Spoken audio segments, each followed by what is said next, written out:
It's nice, I think, for patients to know that there is a place they can go where you understand somebody that has a mangled extremity or that has a threatened extremity that nobody else has been able to wrap their mind around.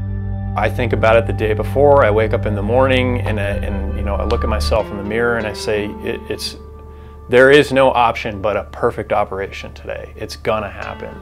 You don't even worry about it because it's going to happen the way I see it in my mind.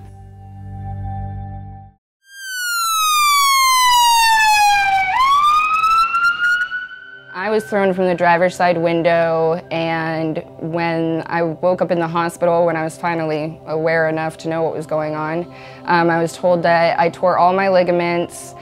I fractured my femur in multiple places. I shaved a piece of my femur off right here. I broke my tibia in multiple places, and this whole side of my knee was blown open. There was no skin or muscle there anymore, so it was just a complete hole.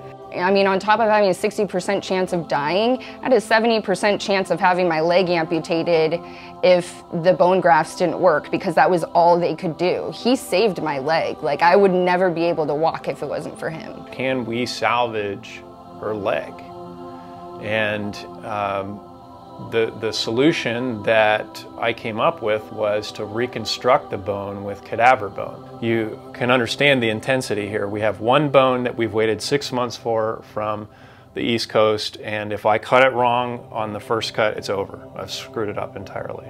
And it's not like I'm using computers or robots to do the cutting. It's my hands and my eyes looking at the cut that I made on her knee and then the cut that I need to make on the cadaver femur. Her bone actually grew into the cadaver bone, so the cadaver bone didn't come back to life.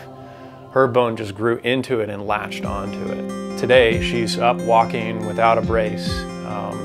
It's not a totally normal knee, but it's very functional. She's going to college full time and getting around and taking care of herself and living her life like she ought to. I even call him every Christmas and leave him a voicemail saying thank you for the best Christmas present. So nobody's ever going to give me something like this.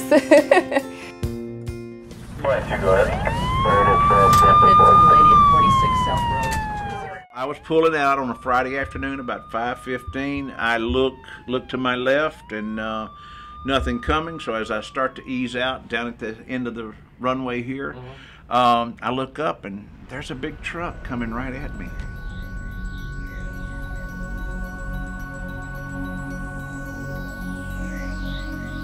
Lamar has a very enterprising business. He builds custom coaches for rock stars and celebrities, and he needs to be on his feet. He's got to be in and out of the buses and to suppliers and things like that.